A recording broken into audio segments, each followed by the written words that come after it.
Welcome, everybody. It's so wonderful to see you. Welcome to the very first plant circle for Plant Baby Plant. And we are so glad that you chose to join us as we gather the community to both raise a garden and raise a ruckus. And even though we are many and spread all over the world, we're going to gather in the spirit of friends sitting around a solstice bonfire with a warm cup of tea close at hand and maybe your favorite treats.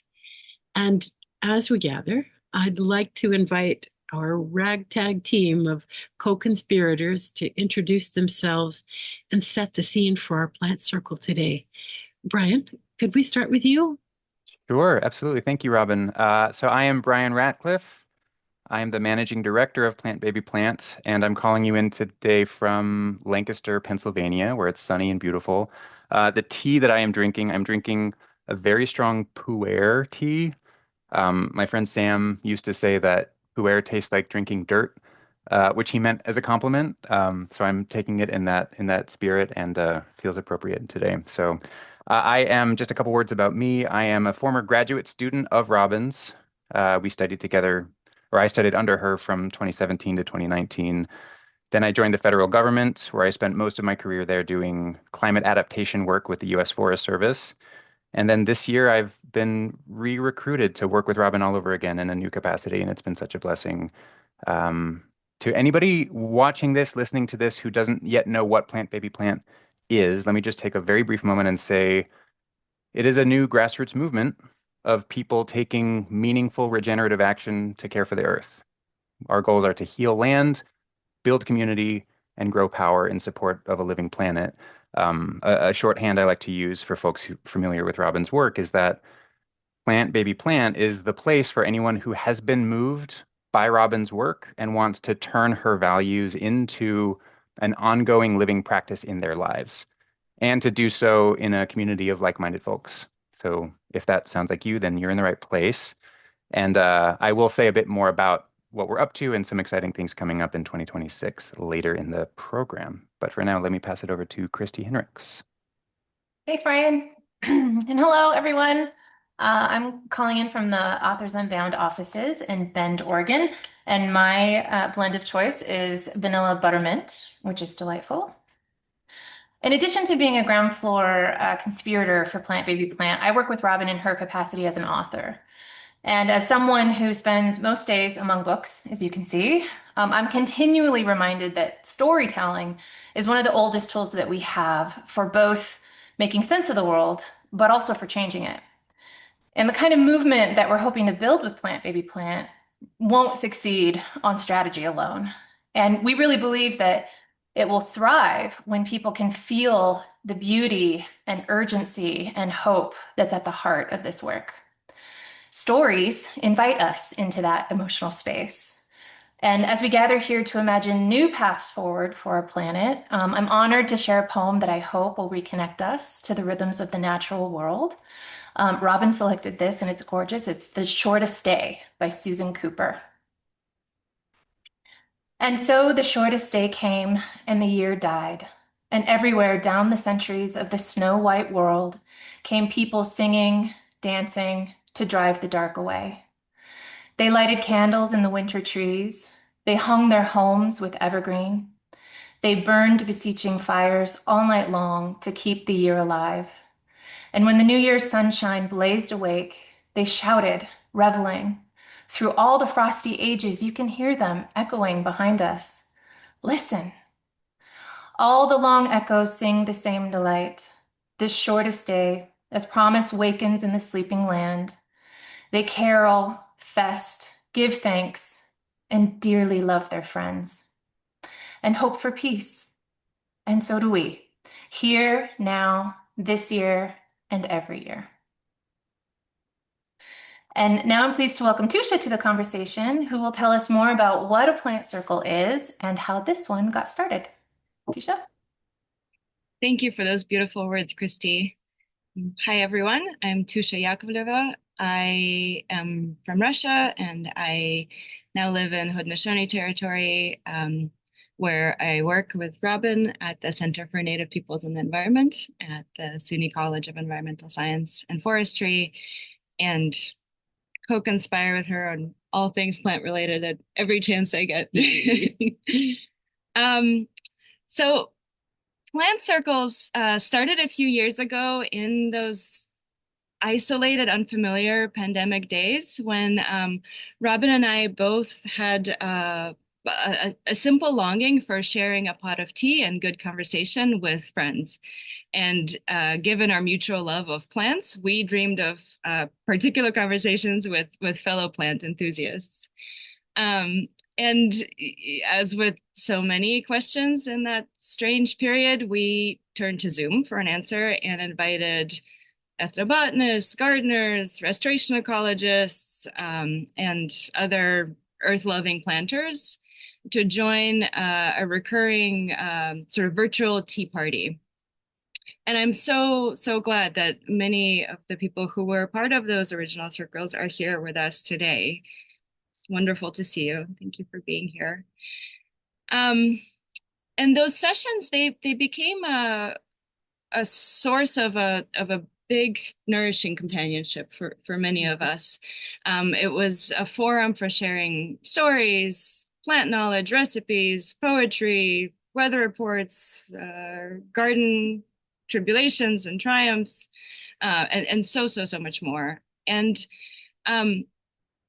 beyond conversation, those gatherings, they held a sort of extra bonus gift of shining a light on this vast constellation of allies of the good green world across distances, across really wide distances. And the camaraderie that grew out of our shared commitment to healing land, out of strengthening reciprocal ties between land and people, around co-conspiring to spread the good work of plants, it had the effect of amplifying each of our individual efforts and serving as a strong reminder that we all live within an immense circle of ruckers raisers and garden growers. And that's really powerful company. So that's the origin of the first plant circle. And I can't think of a more apt time to widen this circle. I imagine that all of us could use a reminder of the possibility and the beauty that's contained in community, which is united around a shared love of plants. And with that, I just want to thank you again for being here and pass it on to Brian to introduce the next session.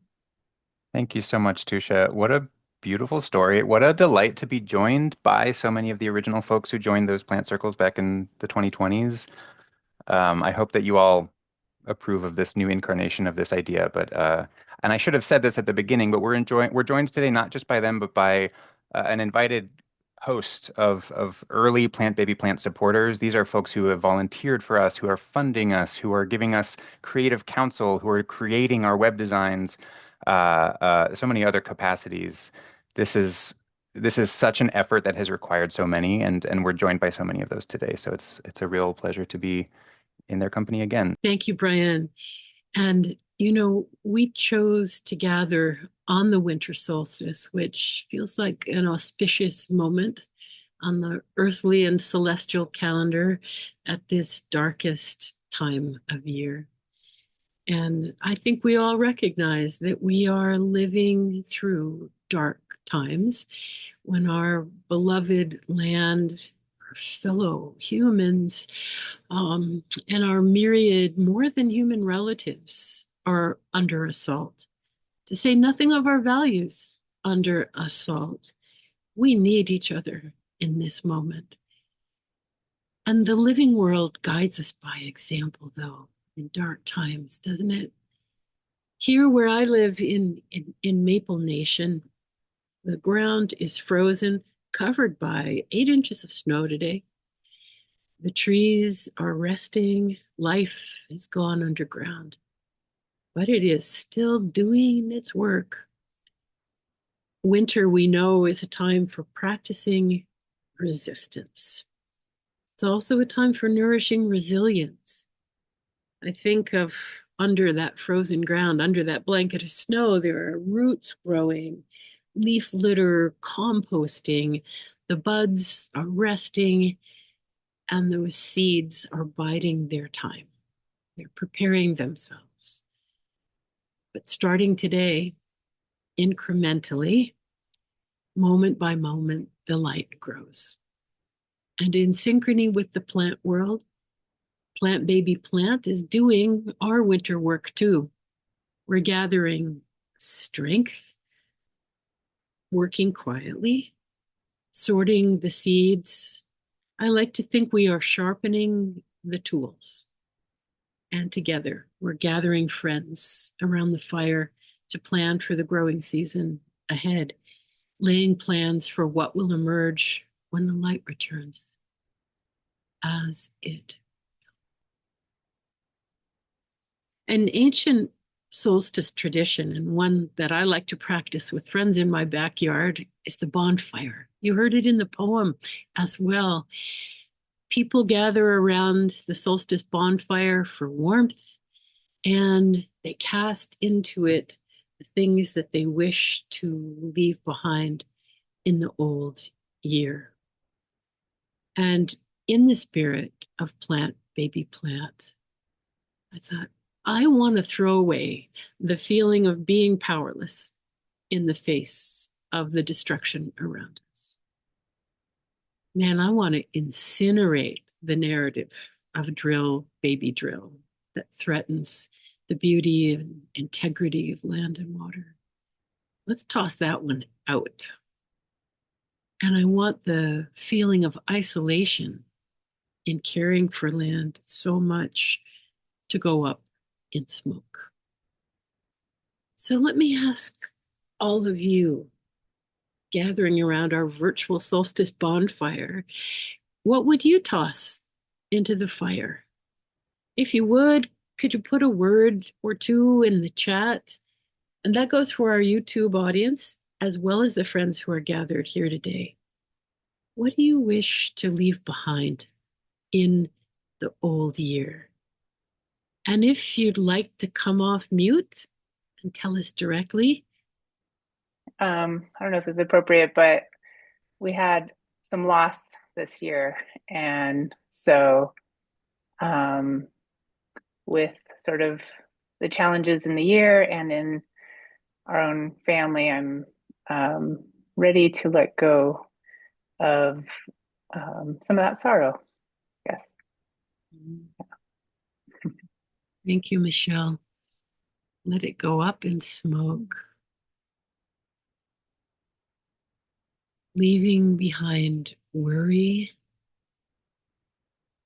letting go of the intellect to take over intuition and right action. Using our whole selves, bringing our whole selves to the work. Beautiful. Invasive plants which creep into the garden. Out, out, damn euonymus. Beautiful, Anne. Wonderful. Leave behind fear of our uncertain future. Yeah. The only way out is through into that future. Anxiety and doubt. Beautiful. Thank you. Thank you, everybody. I can just imagine all of that going up in smoke. A second piece of the bonfire ritual is to offer your intentions and let them rise up in that shower of sparks that emerges from the fire and sends all those bits of light into the darkness with our thoughts. Think about that, those little sparks that we want to bring to the world. I would send up light for my hopes and inviting that Plant Baby Plant becomes a vibrant movement, a home for planters, for healing land, plant by plant, person by person, and to nurture a deeper connection to the natural world. I hope that together we can put tools in the hands of this shared community to give back to the land. And so let's do that again, either raising your hand or putting in the chat, thinking about that shower of sparks rising up into a wintry sky. What intentions might you offer at the turning of the season? I see intentions to dedicate myself as an agent for healing and positive change.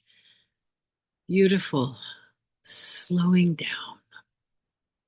That's a good one. Calling in, remembering that life wants to conspire with us to serve life. That is the beautiful invitation, isn't it? Intentional living in home, relationships, creativity, stewardship, and doing it with joy and appreciation for our natural world. Oh man, especially with our children, right? What I think of that as sparks of joy for sure. Taking my grandchild to dig in the dirt, find a worm, keeping my hands in the soil, feet on the trail.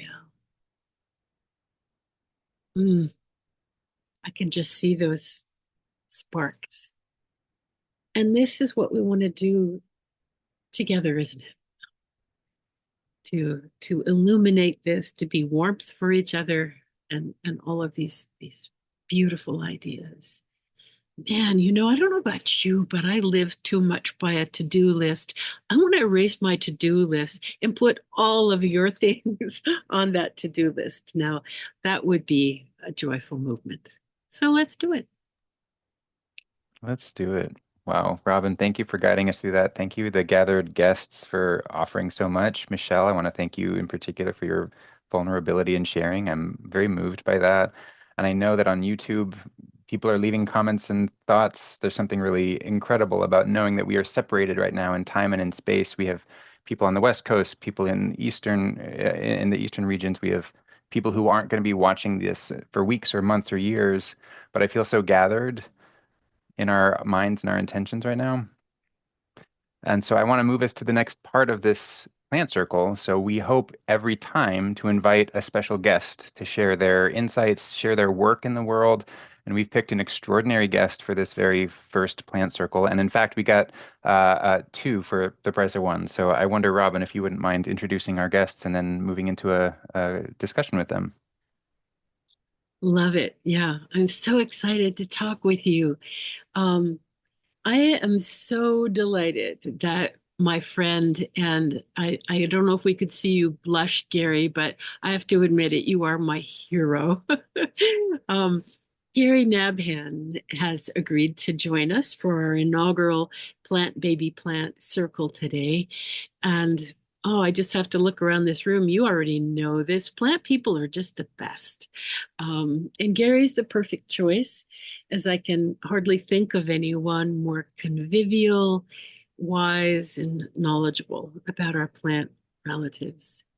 He embodies lifelong the mantra of raise a garden and raise a ruckus. And if you don't yet know Gary's work, you are in for a treat. Here are just a few highlights. Gary is of Lebanese Arab heritage. He has assisted indigenous desert communities for many years with agricultural and reciprocal restoration initiatives in the U.S. Southwest, in Mexico, in Lebanon, in Morocco. Gary's a professor emeritus at the University of Arizona and the acclaimed author of more than a dozen books on relationships between plants and culture. And when I say more than a dozen, it's a lot more, including Coming Home to Eat, Gathering the desert smells like rain, mesquite. I could go on. Gary is a MacArthur Genius Fellow, a wonderful cook, I can attest to that, a lover of land and people. And of particular relevance to plant baby plant conversation today, Gary is currently a consultant to the Pascua Yaqui Community in Arizona, teaching in the field and developing curricula together on food, on farming, and biocultural and landscape restoration in the 5,000-acre Mochik Ranch. And we are so excited that Gary brought a friend along, and now our friend too, his collaborator, Sabestine Hernandez, who directs the Pascua Yaqui Community's Center for Employment Training, as well as wider educational efforts that integrate Indigenous knowledge in all aspects of education, training, and community life. What a rare and wonderful enterprise. Sabestine has an advanced degree from Arizona State University and is an enrolled tribal member from the Pascua Yaqui Community. So welcome to both of you, my friends, and many thanks for taking the time to join us. They also told us that it's some 70 degrees in the desert today, so we want to hear more about that as we are tromping through the snow.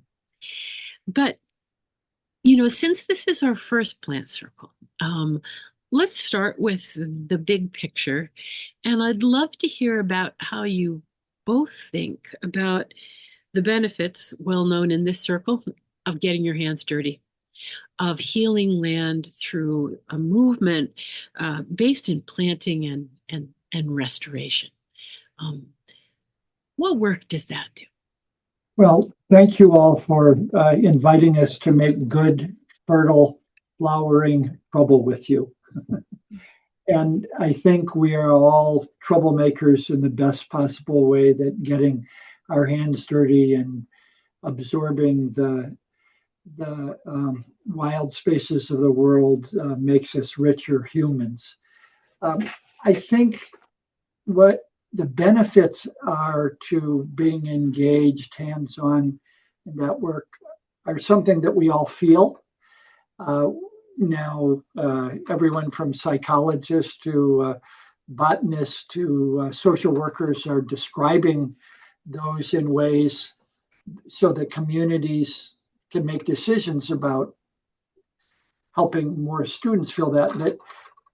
If I could summarize it, I'd say, by getting our hands dirty, we're inoculating ourselves with the richness of the world, the living cultures underground, and bringing them back to our cultures above ground. And those confer to us all kinds of health benefits, from reducing our allergies and our stress levels to just making us feel less isolated and more in love with the world. Yes, it is the doorway to falling in love with the world, isn't it? Yeah, and that has so much motive force. Sabestine, did you want to add to that? Yeah, so for me, and what I've noticed with some of our students who are participating in this project, it's somebody mentioned earlier, conspiring with life, right? And so for us, when we started this project, it was a small gardening project at the senior center. And our students really responded to working outside, being with each other, working in the ground, working with plants that were alive, right? And, they came back and they felt renewed, refreshed, and with our students now and the work that they're doing, the ground that they're working in, they've had to actually add amendments and bring it back to life, right? And so they're seeing all this stuff coming into fruition that they're working on, and actually, they're benefiting from that in themselves, right? They're more excited. Their families are, they're sharing the information with their children, and it's become addictive to them, and it's spreading through all our students, right? And so it's just life passing on life, right? Love it. It's that conspiring for life. That's beautiful. And what I'm feeling in both of your comments is that having your hands in the dirt, caring for the world, raising plants is a kind of medicine, isn't it? people and for land. And, you know, that speaks so much to the raise a garden part of Plant Baby Plant. But let's also think about the ruckus part, because Plant Baby Plant is more than gardening. You know, when initially conceived, sort of really as a form of creative resistance to the assault on our homelands and on our love for the land. And I'd love to hear your thoughts on the ways if picking up seeds and shovels is a form of activism. Do you consider yourselves to be activists as well as restoration ecologists and land stewards? I think I don't use that word anymore because I hope every human is in ways an activist. But in ways, I love the words cultural resistance. That to me is different from just political resistance. It's deeper and richer. And one of the ways I got into this program is through collaborating with two Yaqui elders, Octaviana Trujillo and Robert Valencia, in a project that was gathering people at the border where the wall is going up that you all know about, and using our solidarity with one another to raise the issue of protecting sacred plants, that it's a constitutional religious freedom right for every community to have access to their sacred and ceremonial plants. And now there's been lawsuits that have been won on this very basis, that saguaro cacti, our big lovely tall cactus here, has legal standing. The Tohono Nation that you visited with me, Robin, has done a tribal resolution passed unanimously in all its many districts, 18 districts or so, and then at the nation level to say it's against the law to damage or displace any saguaro cactus in their Aboriginal homelands. That is a cultural act of resistance to anything that is trying to divide us. And I think rather than thinking of resistance as we stand out and protest and make barriers to big bulldozers coming in, we flip that around and saying, we are resisting what divides us. Beautiful. Beautiful. Thank you. And, you know, for us at Pascua Yaqui, if you know anything about our history, we are originally from the, you know, northern Sonoran area in Mexico, right? Our homelands are the breadbasket of Mexico, essentially. Our lands are fed by the Rio Yaqui River, and these are areas that are prized for their fertileness, right? And so over the years, we were, you know, they try to exterminate us. First, the Spanish, and then the Mexican government. And so during that time, a lot of us came north.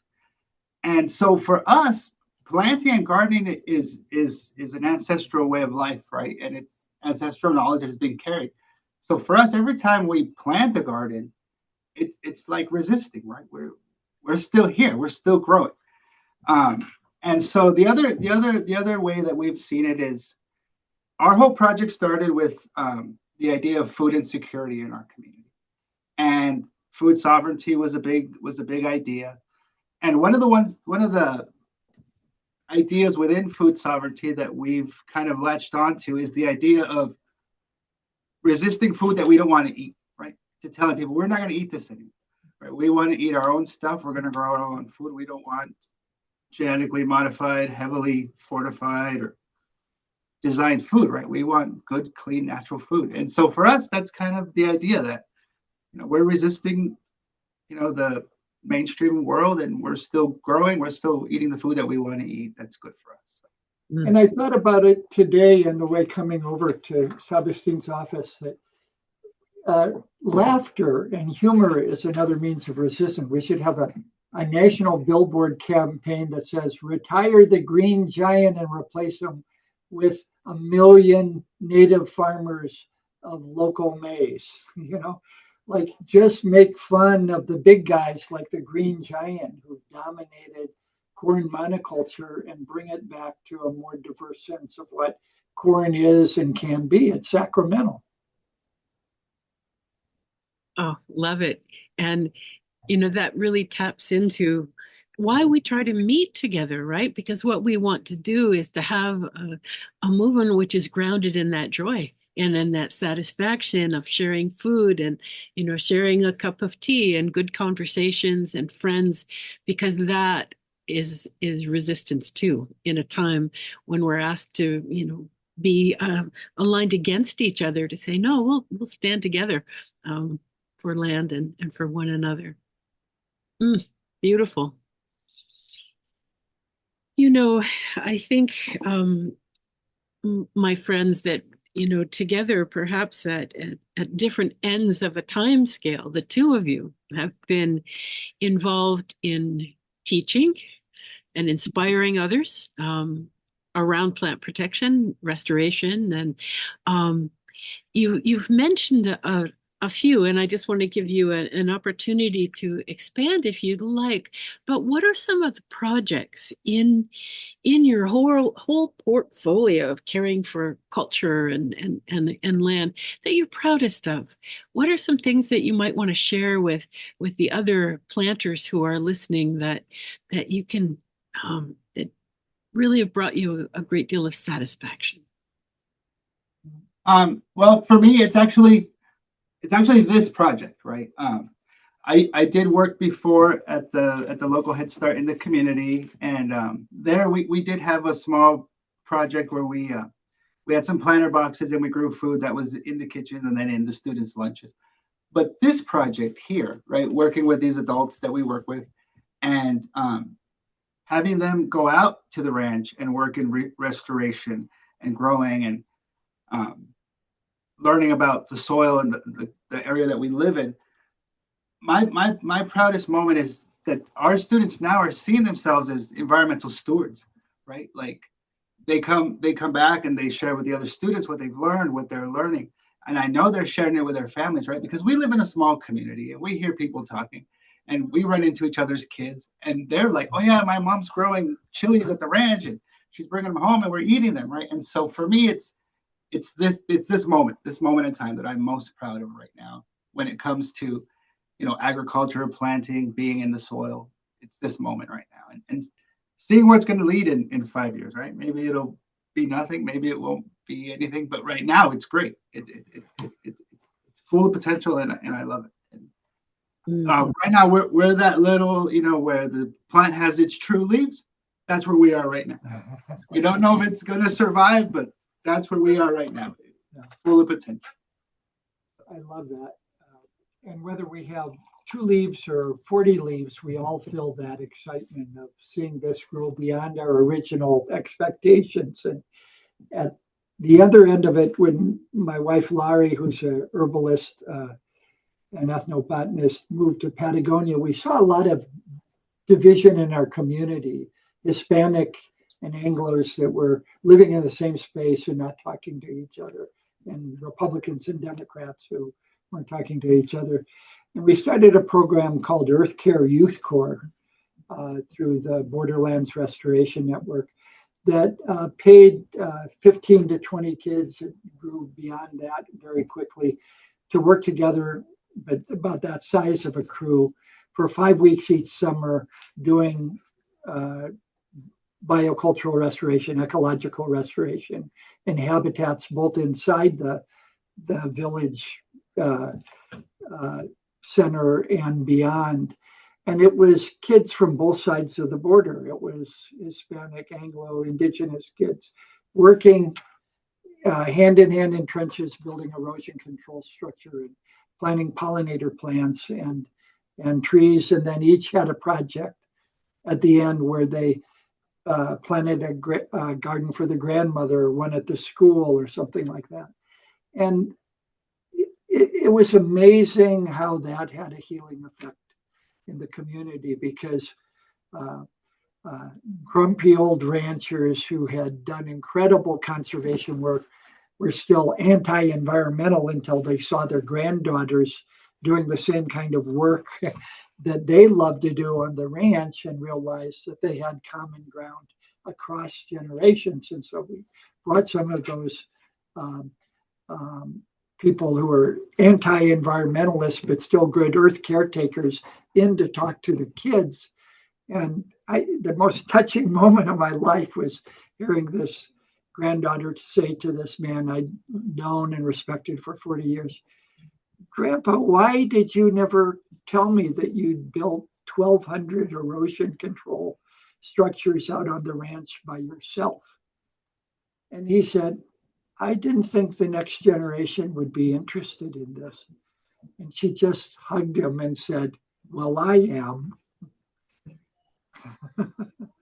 And so I think we need to think about this work as healing the gaps between generations as well. That's a beautiful story. And I not only healing the gaps between generations, but as you said, crossing these boundaries that have been created for us of political divides, etc. That notion that care for land, that love for land can be the common ground that we need as human people living here, caring for land and being cared for by land.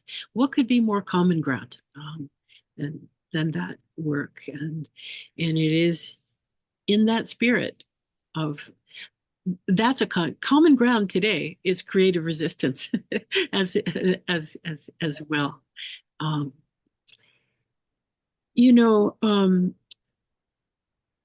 Gary, I think of through your writing, through your examples, through the work that you've done, whether you know it or not, you have been showering gifts on me, ideas, affirmation, a role model, walking in the desert, showing me your special places. I think among the other gifts that you have shared with me and with so many others are words. And one of the phrases that I draw on practically every day in my teaching, in my writing, and just being a human, and which is also at the heart of Plant Baby Plant, is that when you said that we have to do not only restoration but restoration, that has just become a real North Star for me. So thank you. Thank you for giving language to that.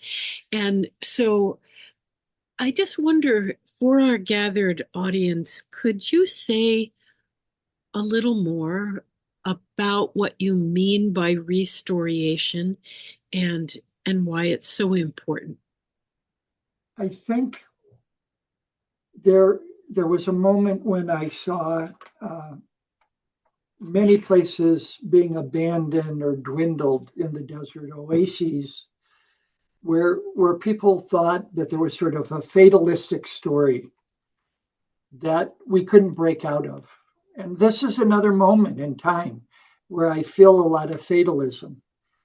And I thought, when we say, no, that place isn't dead, all of us know abandoned places or orphaned places in our own communities. I love the book that my dear friend Merle Ingram wrote called Orphaned Places, that they're not dead, that we can bring them back, but we have to tell a new story about them. And once we begin to restore them with that new story, they give us new stories.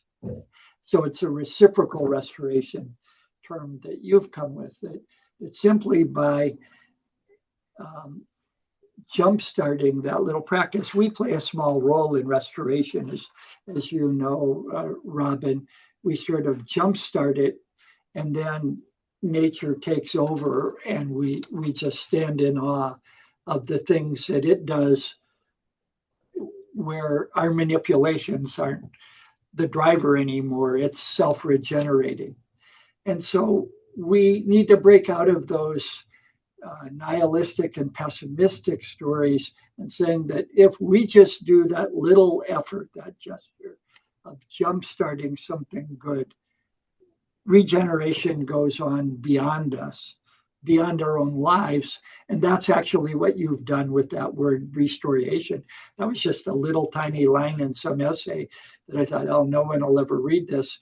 And you've amplified that where people understand it by all your beautiful stories. So I got more of a gift back from you than I think I gave you. Oh, that really puts me in mind of what Christy said at the outset of our time together about we are also the words matter, stories matter. It is stories that will propel the movement, both in its power and its joy, and in its kind of self-reflection of helping the land be what it wants to be, and hear the story of the land, and help cultivate that story. So, thank you for that. And I'm wondering if maybe both of you, in the context of this beautiful work that you're doing intergenerationally in your community, we'd love to hear more about that project, because so many of the planters, well, I'll tell you that as we talk to our folks who have signed up for Plant Baby Plant, we have beginners who've never planted a thing but want to, and we have folks who have a lot of experience in either small scale or large scale planting, reforestation, tree justice, all kinds of things. Could you all share any guidance on challenges that you've experienced either in this project or others? What guidance would you offer to folks who are beginning this work? And heck, the truth is we are all beginners every day. Well, I honestly, my wife and I have been gardening for years. We used to live down in Amato. It's a little bit more south of Tucson, but the soil is great, and so it was easy to grow. And then we moved into our community here, which has terrible soil. And so for us, what we've learned, and what I tell people who are starting out, is find plants that will grow in your own area, and you can grow in a pot, right? Because we see these seed catalogs, and it's like blueberries and raspberries and grapes, but they don't grow here in the desert, right? And so, but we can grow chilies, we can grow tomatoes, right? And so find something that will grow in your area, grow well. And if you can grow it in a pot to start, that's a great way to start, because that's how we learn, right? That's how my wife and I have sustained ourselves living in this community with our terrible soil. As Gary mentioned, as we amend our soil and we fix our soil, right? And so that's my advice. I don't know, Gary. I hear those good lessons. Start small and build good soil. I'm writing that down. All righty. And then the tomato seeds are carried away by the birds, and they find other patches of good soil. And so your tomatoes leave the pot at some point when there's enough good soil around them. Exactly. One of the other things that I wondered if you would reflect on for just a second is that, so much of the work of planting, of restoration, allying ourselves with plants is in the realm of Western science, let's say, where the intellect and the tools, the physical tools that we have are privileged. But I think one of the things that makes your work, your writing so stunning is the other human gifts that you engage. That I'd love to hear just maybe a brief reflection on the role of emotion and spirit in this work. You began talking a little bit about this already, Gary. What is the role of the sacred in these shared endeavors? If I can start this answer. So when we started our work out at Mochik with our students, right, everything that we do within CT, we try to fit within a framework of tribal values, and and that. And so when we went out to start our work at the ranch, we asked ourselves, like, well, my boss has asked me, how can we do this, within a framework of Yaqui cosmology, bringing ancestral knowledge into it? And so, we know that it has to be science-based and it has to be, accredited. And I said, there's this great book you guys should read, Raiding Sweetgrass. and so the first thing that we did is we looked for an elder who could work with us, who could consult with us. And we got this guy, Fernando Murillo, and he speaks the language. He's an elder. He sings our ceremonial songs. And so he's out at the ranch and he works with our students every day on the spiritual side, So yeah, we're growing mesquites. Gary's helping them learn about restoration. But then Mr. Murillo, he is explaining to the students what that means in our culture, right? How do we use this in our culture? And just like we all know that we're not any more intelligent than our ancestors, right? We just have better technology. And so we can still learn from that ancestral knowledge, even though it needs to be deciphered, right? But like they've always known that this plant is medicinal, that we can use it for this. And that's what we're learning from our elders. And I'll let Gary. Yeah, I mean, I've sort of grown tired of thinking that science and spirituality are at war with one another. I think that our sense of the spirit in nature is in no way antithetical to scientific ways of learning better techniques for tending to the earth, and that I don't want a war between science and spirituality any more than I want a war in this country between different political parties or ethnicities. And so I'm a Franciscan brother and work in communities where prayers before planting are not only acceptable, but I wouldn't say obligatory, but expected. And so praying as you plant something in whatever faith, using the 4 million words that humankind has come up with for our creator, is sanctioned. And I didn't have that freedom in the university. If I brought in a climate change ambassador from who the Pope designated from the Catholic Church, I was accused of trying to proselytize people, even when that person did a silent prayer for us. And I just think we need to see that the world is infused with spirit and respect that, because if you're like me, you need a lot of help. I have many foibles, frailties, and frumps. And so I just think talking about the spirit is basically a way of saying I can't do it alone, that I need the help of the microbes as much as I need the help of the flying ones to guide me through this life. Ah, beautiful. Thank you. Yeah, we are not doing this alone.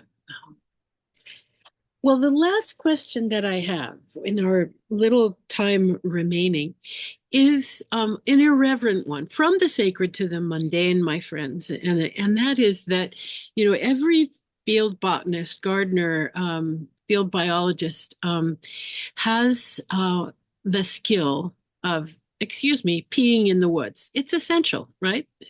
We don't learn this in our training, but you got to know how to do this. And so it's a practical reality. And also what I have discovered in talking to all my favorite biologists and botanists, you two among them, is this question of what remarkable thing have you noticed when you stepped off the trail to take a pause, shall we say? Pause. I just think, we want to grow leeks and we want to grow sweet peas. So occasionally we should honor them by taking a leek and taking a pea.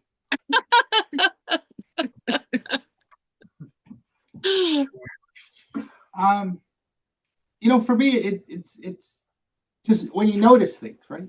When you take a pause and you notice things, you notice, oh, there's ants here, right? Or oh, there's bees. We're so busy. Even in our community, I walk home and I walk back, and sometimes I'm in such a hurry that I don't notice.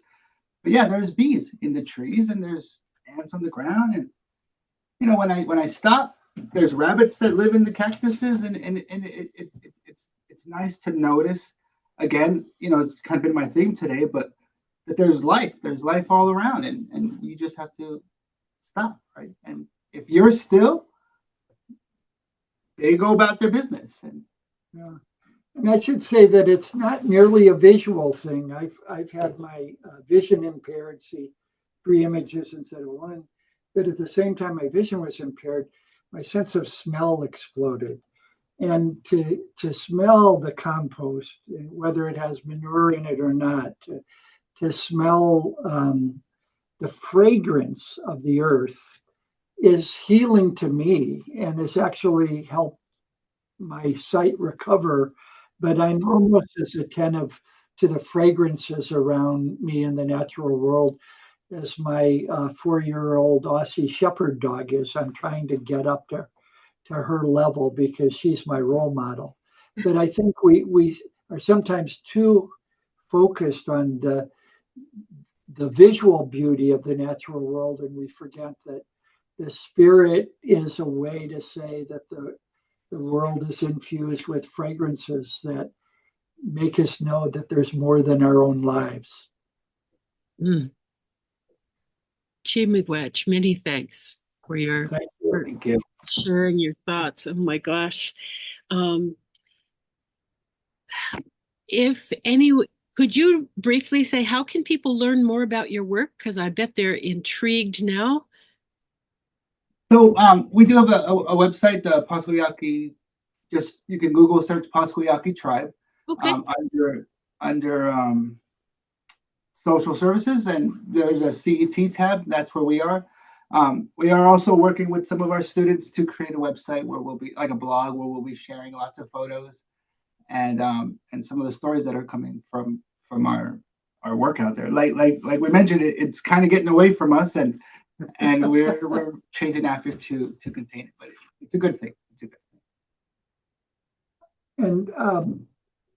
And I work with a scatter of nonprofits, and I love them all, too many to mention, but I have a website that's just my name. And a recent book, Against the American Grain, is stories of 400 years of resistance movements by indigenous, Mexican, and Anglo resistors that all had a creative benefit to our region in the desert borderlands.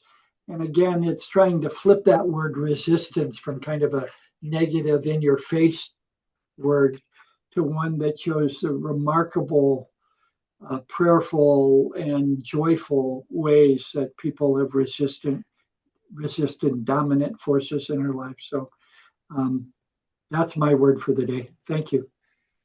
Awesome. Thank you so much. And now back to Brian to share a bit more about the Plant Baby Plant movement and our call to action. Brian? Thank you so much, Robin. Thank you, Gary and Sabestine. I'm all out of sorts because I was just so engrossed by that conversation and so moved by your work. So much gratitude for you and the conversation. I want to just take a few minutes now and talk a bit about the Plant Baby Plant movement, and in particular, an exciting thing that just happened today. If you are watching this live on December 21st, then today is the very first day that our new website is live. Since September, when we first launched, we've had a one-page landing site, and I'm excited and proud to show you all today and beyond all kinds of new content, new calls to action, new photos, richer ways to get involved. So do please visit us there. I want to give a shout out to Kate Miller, who's here in the live studio audience with us today, who's just been an extraordinary web designer, lovely to work with. And I think that the visual language of the site should be really delightful. So please check it out, give us some feedback, and it will continue growing in the weeks and months ahead. We view this very iteratively. I loved what you said earlier about how your movement has its true leaves now. And I feel like with this website, maybe ours does too. Our cotyledons are there and our true leaves are there, and now it's off to the races. So just very excited about that. And so with the release of the new site, there's three invitations I'd like to extend to you all. So the first, if you have not already signed up for our site, if you haven't raised your hand on our site yet, please do. Uh, this is the way to find out about upcoming events like plant circles. This is where you'll receive messages from Robin, newsletters that she sends out from time to time, additional calls to action. This is how we know that you're part of our movement. So please do just give us your email and your name. You'll be invited to share additional information about you as well, where you are, your experience level, and all of that is just so helpful and so enriching. I love looking through the thousands and thousands of names of people who have signed up already, and it gives us just such an extraordinary portrait of the diversity of this movement. Robin, you mentioned this earlier, but we have folks who are brand new to planting, have never touched a shovel or the soil in their life. We have retired experts, people who've been working for decades and decades, and everyone in between. People come to this work with so many different identities and backgrounds and levels of experience. And I just think it's so beautiful to be trying to build a space to hold that full, beautiful complexity. So all of that is, I guess, a weird way of me saying, like, please fill out our form. It's helpful. All right, so that's invitation one. Invitation two, and maybe I should have led with this one, take action, right? This is a movement about translating feelings of love, of fear, of longing into concrete daily work, right? So please do. One of the things you'll find on our website is a page all about the different kinds of action, whether you're raising a garden or raising a ruckus or both, that we are inviting folks to take. Your work might involve plants. It also might involve advocacy. It might involve art. It might involve food. It might involve storytelling. All of those things. If it's doing that work of healing land, building community, and growing power, I mean, it's worth doing, and it's worth sharing. So maybe that as a segue into my third invitation, we have on our website an opportunity for you to submit stories of the things you're up to in the world. And we have several examples too of those stories that people have submitted. We have beautiful documentaries that people have made about moss translocations. We have stories of humble but delicious rooftop gardens from apartments in New York City. We have backyard native plant oases, and we want more. I mean, we want so badly to be a place where the stories of this restorative work gather and then get recirculated out. Like we want to broadcast your message, your lovely thing, your action, whatever it is, broadcast it to the movement in future plant circles, via our social media, via the website, via all sorts of new enterprises, because we want to make the movement visible to itself, right? We want your work to be celebrated so that it may inspire future work, right, by others. So those are my three invitations. Sign up on our site, do cool stuff in the world, and then tell us about it when you do, so we can just shout it from the rooftops. So I think I'll leave that for now. I'll probably give you updates from the movement each time, but for today, I want to move us to the next bit. You know, Tusha was talking at the very beginning about the origins of these plant circles, and you know, the purpose was to gather in fellowship to talk about plants. And I've done a lot of talking about the sort of metaphorical plants, right? We're planting these movements, but I also think that, you know, there's real value in returning to the first teachers themselves. So I would love to send the attention back to Robin to do what she does best, which is to teach us about the wisdom of plants. So Robin, take it away. Just to begin wrapping up our really lovely time together, I wanted to remember that because our plant circle is peopled with plant nerds, new and old, we thought to include a little botany lesson to close our gathering. And the truth is, because I just can't help myself, I just can't stop talking about plants. So Brian, could you bring up the images of the plants we chose to focus on?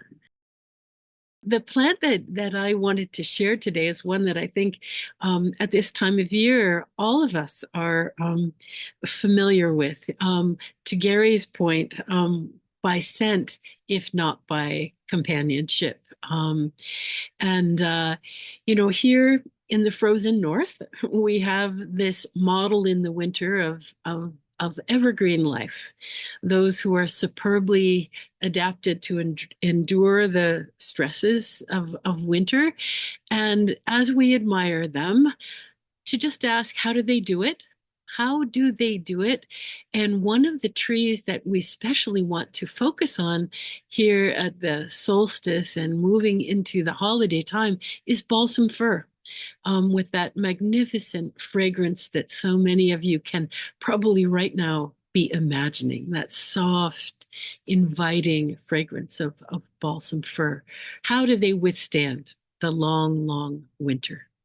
First of all, their wax-covered needles, as you know, prevent them from drying out when the soil is frozen. So they are well waxed to keep all the water inside them as they can. That shape of the evergreens, particularly their tall spire-like forms, are designed to intercept the weak sunshine, because right now that sunshine is coming in at a really low angle. So being tall and skinny is a way to get as much light as possible, and that beautiful evergreen foliage that is photosynthesizing all winter long, even in the dead of winter. So the evergreenness and that beautiful characteristic spire-like form allow them to take advantage of favorable conditions when they occur.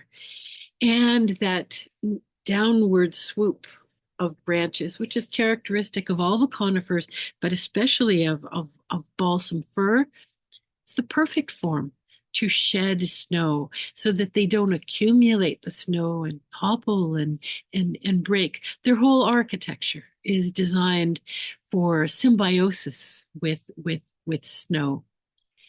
The balsams in particular, and really all the evergreens, give love to whoever those evergreens are in your neighborhood.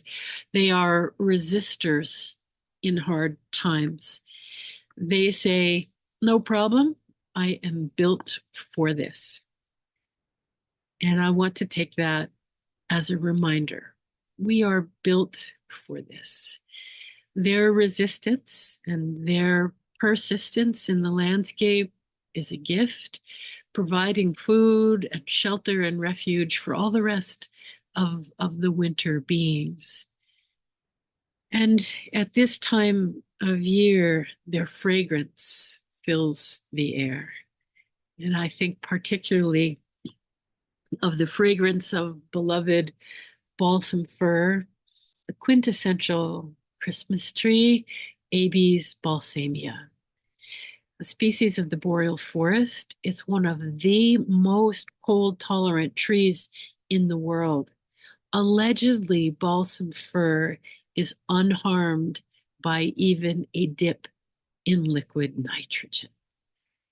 And in winter, balsam is essential food for moose, for deer, for the squirrels, for birds, for hares.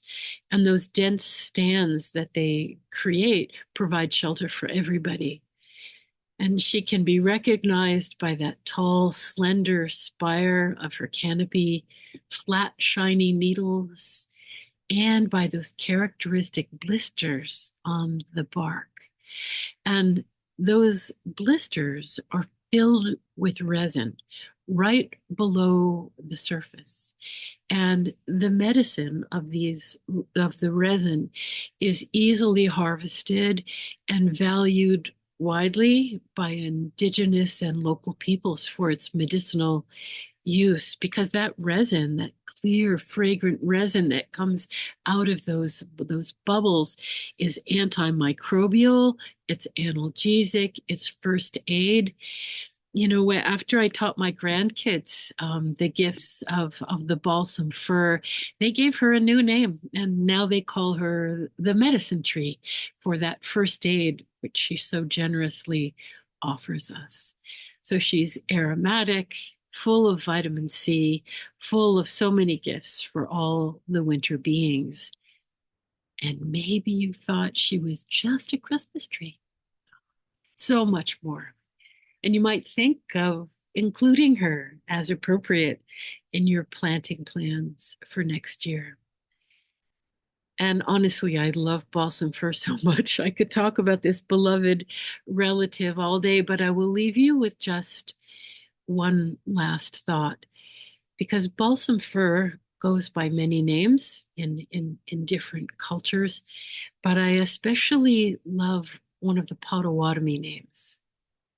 And when you think about balsam fir as pointing to the sky world with that canopy spire, offering her well-being to everybody who needs it, and in releasing her incense, the incense of her presence in that sweet fragrance.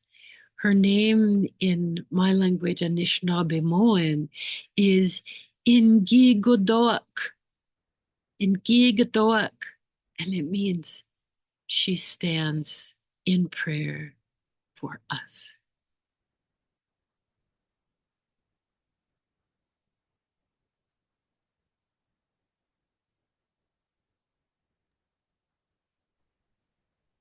Wow. Thank you so much, Robin. It's it's nice to be back in the classroom with you.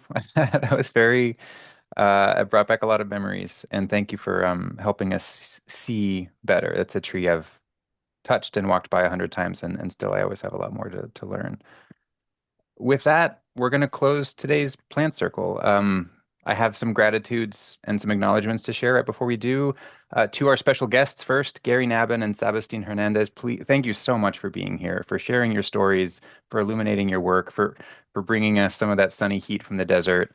It's such a privilege to have you in the plant circle, and I hope we can have you back again more.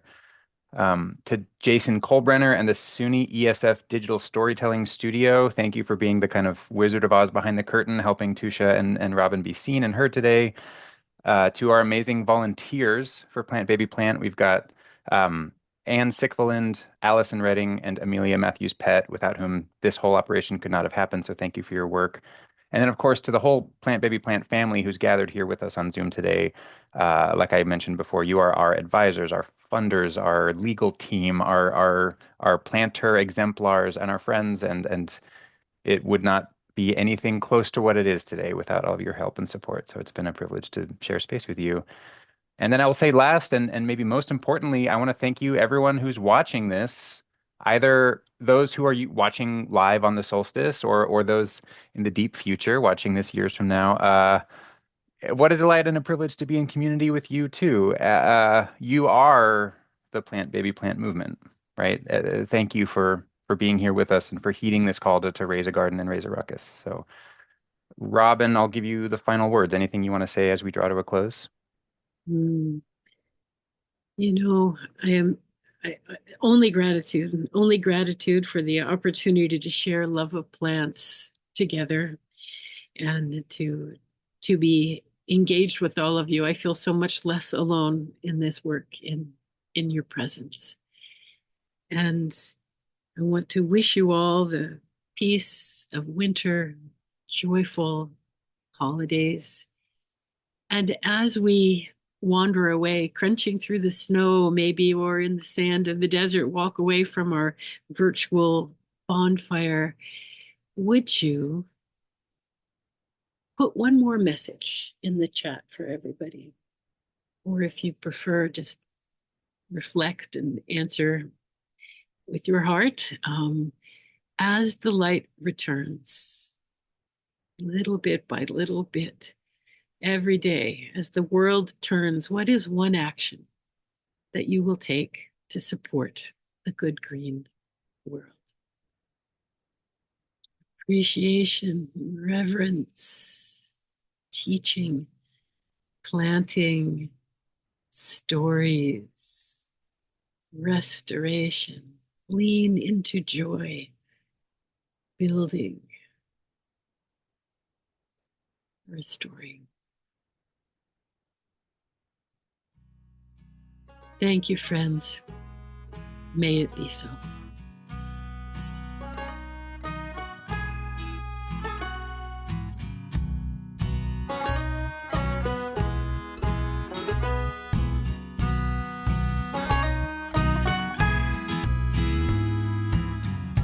Cast your eye on the mighty oak, ragged branch outstretching.